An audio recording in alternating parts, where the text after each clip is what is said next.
اعوذ باللہ من الشیطان الرجیم، بسم اللہ الرحمن الرحیم۔ وقالت الیہود والنصارى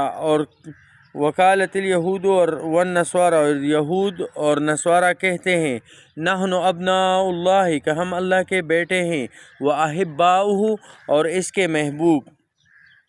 یہودیوں نے حضرت عزیر علیہ السلام کو اور عیسائیوں نے حضرت عیسیٰ علیہ السلام کو ابن اللہ کہا، اور اپنے آپ کو بھی ابناء اللہ، اللہ کے بیٹے اور اس کا محبوب قرار دے دیا۔ بعض کہتے ہیں کہ یہاں ایک لفظ معذوف ہے،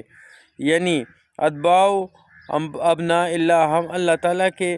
بیٹوں عزیر و مسیح علیہ السلام کے پیروکار ہیں۔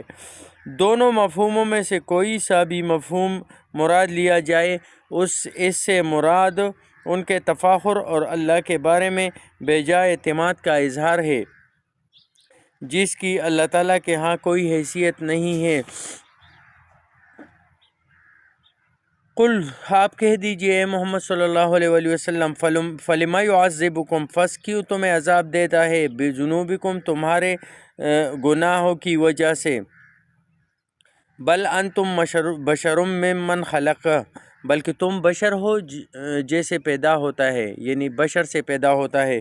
اس میں ان کے مذکورہ تفاخر کا بے بنیاد ہونا واضح کر دیا گیا ہے کہ اگر تم واقعی اللہ کے محبوب اور چہیتے ہوتے، یا محبوب ہونے کا مطلب اگر یہ ہے کہ تم جو چاہو کرو، اللہ تعالیٰ تم سے باز پرس ہی نہیں کرے گا، تو پھر اللہ تعالیٰ تمہیں تمہارے گناہوں کی پاداش میں سزا کیوں دیتا رہا ہے؟ اس کا صاف مطلب یہ ہوا کہ اللہ کی بارگاہ میں فیصلہ دعووں کی بنیاد پر نہیں ہوتا، نہ قیامت والے دن ہوگا، بلکہ وہ تو ایمان و تقوی اور عمل دیکھتا ہے، اور دنیا میں بھی اسی کی روشنی میں فیصلہ فرماتا ہے، اور قیامت والے دن بھی اسی اصول پر فیصلہ ہوگا۔ یغفر لمن یشاء، وہ بخشتا ہے جس کو چاہے، ویعذب من یشاء، اور